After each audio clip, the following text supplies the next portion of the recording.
السلام عليكم، مرحبا بكم اخواتي في الله. اليوم جديد وفيديو جديد. كتعاني من التقصف ديال الشعر وبغيتي تغيري اللون ديال شعرك يعني وتغطي الشيب، شوفي هذا الفيديو هذا حيت راه مهم.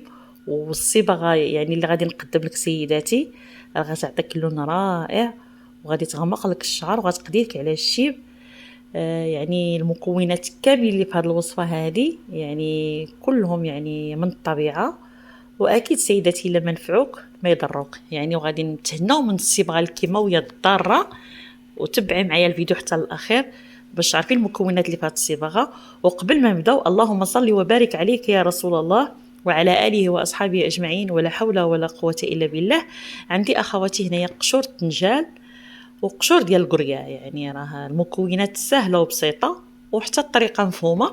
هاد المكونات بجوج اخواتي كلهم كيغمقوا لنا الشعر ديالنا، واكيد غادي يغمقوا لنا الشيب. يعني القشور ديال الباذنجان راه معروفه كتقضي على الشعر الابيض اللي كيكون عندنا في الراس ديالنا.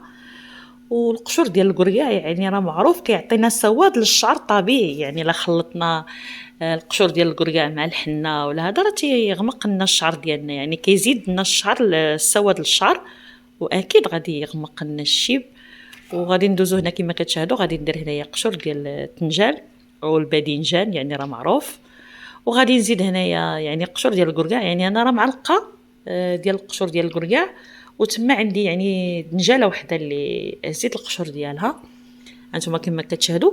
وكندير هنا كاس كبير ديال الماء اللي غادي ندير المكونات، يعني الطبخ تقريبا 10 ديال الدقائق حتى يتغير اللون ديالها. هانتوما كما كتشاهدوا شوفوا اللون ما شاء الله ديال الماء كيولى.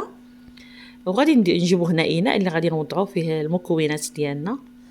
عندي هنا غادي نبداو يعني بالعروسه ديال الوصفه هي الحنه اخواتي. الحنه راه شي حاجه زوينه، وخصوصا الجاليه المغربيه اللي كاينه في المغرب، يعني تستغل الفرصه وتدي معها الحنه، تدي العكار الفاسي، تدي بزاف ديال الاشياء اللي كيطلبوا الاخوات وما عندهمش تما. عندي هنايا 2 معالق ديال الحنه اللي كتكون يعني حنه طبيعيه بدون مواد كيماويه، وكنطحنوها عند العطار ديالنا اللي تيكون ثقه. هاد الحنه البنات هانتوما كما كتشاهدوا انا درت هنايا 2 معالق كبار، ولكن سيداتي انت على حساب طول والكثافه ديال الشعر. يعني غادي ديري المكونات والماء ديال قشور التنجال وقشور الكركاع، يعني ما غاديش نخويوها دفعه واحده، غادي نبقاو نخويو وحنا تنخلطوا يعني المكونات اللي عندنا، يعني باش ما تجيناش الصبغه ديالنا جاريه على الشعر. يعني اخواتي راه هاد القشور ديال الكركاع راه معروف يعني من قديم الزمان، يعني يرجع لنا اللون ديال الشعر ديالنا اسود، يعني راه معروف. وخلاص يعني القشور ديال الباذنجان راه كتغطي لنا كتغمق لنا الشعر الابيض اللي تيكون عندنا في الشعر، يعني الشيب راه معروف. هانتوما كما كتشاهدوا كنخلطوا الحنه ديالنا مزيان، وطريقه راه سهله وبسيطه، ولكن اللون راه زوين بزاف. واللي زوين بزاف البنات ان هاد القشور ديال الكركاع راه كتعطينا لمعان وترطيب للشعر، يعني الناس اللي كيقولوا الحنه كتنشف الشعر، هاد المكونات راه كتلين الشعر ديالنا يعني ما كيبقاش ناشف. وعندي هنايا معلقه ديال القهوه سريعه الذوبان، يعني كنديروها للشعر ديالنا، يعني كنصبغوا بها الشعر، يعني هي ارحم من الصبغه الكيماويه، حيت غيدخلوا الاخوات غيقولوا يعني قهوه سريعه الذوبان غير صحيه. الا سيداتي خفتي منها يعني استغناي عليها، ولكن حنايا راه كنستعملوها في الوصفه ديالنا، يعني كنصبغوا بها الشعر ديالنا. كتكون ارحم من الصبغه الكيماويه طبعا.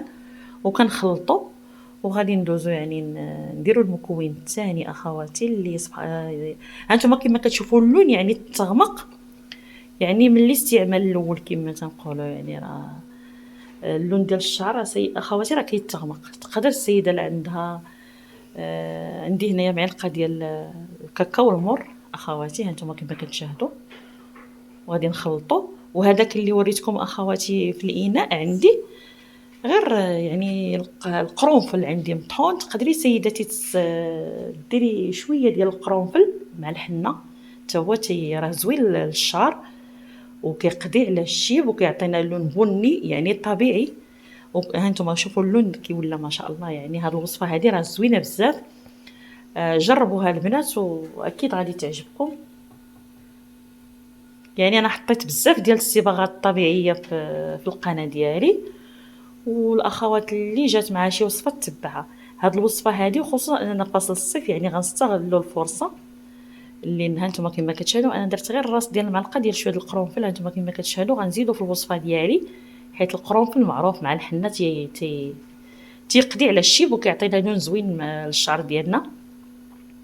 وكنخلطوا هانتوما العناصر مع بعضها، وخصوصا اننا في فصل الصيف اخواتي تقدروا تستغلوا ديروا الوصفه 2 مرات في الاسبوع وتغسليها سيداتي.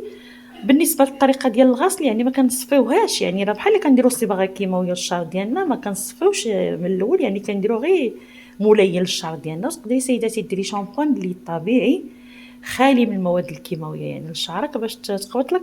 وغادي ندير هنايا معلقه ديال الياغورت طبيعي حتى هو زوين كيعطينا ليونه للشعر ديالنا. وهاد الوصفه سيداتي كوني متاكده انها راه ما غتنشف لك الشعر ما حتى شي حاجه، يعني جربي وحكمي. وغادي نبداو نخلطوا هانتوما يعني كما كتشاهدوا، يعني الطريقه بسيطه ومفهومه. انا راه كنشرح اخواتي في الفيديوهات يعني ديالي مزيان، يعني باش السيده فاش دير وصفه يعني تخلط وصفه وديرها للشعر ديالها يعني تكون متبعه الطريقه الصحيحه. شوفوا اللون كي ولا. وغادي هانتوما كما كتشاهدوا غادي نديروا قطرات ديال الحامض باش كتعطينا واحد اللمعه زوينه البنات للشعر ديالنا. راه طاحوا يعني تما العظومه ديال الحامض انا اكيد غنحيدهم. هانتوما كما كتشاهدوا انا راه كنخدم معكم بلا مونتاج اخواتي، يعني كما كنديرها كنحطها، يعني راه حتى كتشوفوا كيكون حتى ارتباك في الهضره، يعني بلا مونتاج بلا والو. كما كنصور الفيديو كنحط لكم، يعني الاخوات اللي متبعيني راه كيفهموا طريقتي. هانتوما كما كتشاهدوا صافي، وكنغطيها وكنخليها. تقدري سيداتي تخلطيها الصباح وديريها في العشيه، تقدري تبيتيها ليله كامله، لكن الاختيار هنا راه غادي تعقد وغتولي يعني عاطيه اللون اكثر من هكا كما كتشاهدوا.